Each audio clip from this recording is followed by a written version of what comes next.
I'm standing just inside the entrance to the Brooklands Museum Clubhouse, and the black area of flooring down here is actually called a weighbridge, and it was installed when the clubhouse building was built as part of the original Brooklands motor course in 1907.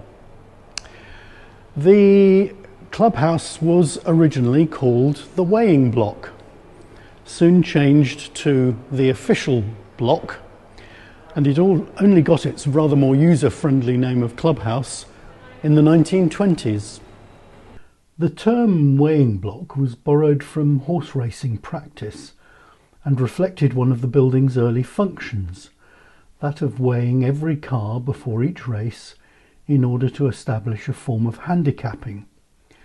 But it also included a dining room, bar and viewing facilities overlooking the paddock for the Brooklands Automobile Racing Club, or BARC as it was known, as well as accommodation for the various course officials and visiting drivers. After the First World War, the paddock area was expanded to form what was called the Motoring Village, and the renamed BARC Clubhouse was expanded to include additional facilities, including long overdue ladies' cloakrooms. In this form it continued until the start of the Second World War in 1939 forced its closure, along with all motor racing on the site. After remaining closed for the duration of the war, the clubhouse was then allocated to Vickers Armstrong's newly formed Research and Development Department, led by Dr. Barnes Wallace. I'm sitting here in Wallace's original office, located at the corner of the first floor of the clubhouse building.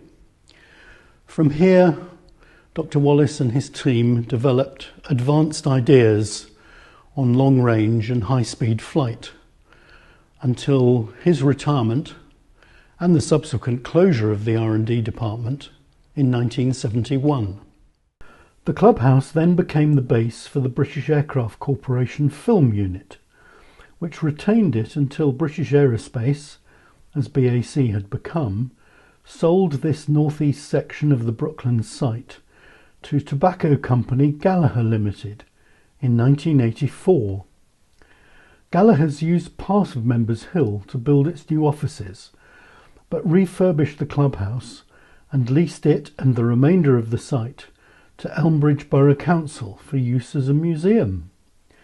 Since then it has transferred into the ownership of the Brooklands Museum Trust, with the recently upgraded and Grade 2 star listed clubhouse providing visitors with recreated historic rooms and displays, hospitality and meeting rooms, the museum reception, and the Sunbeam Cafe.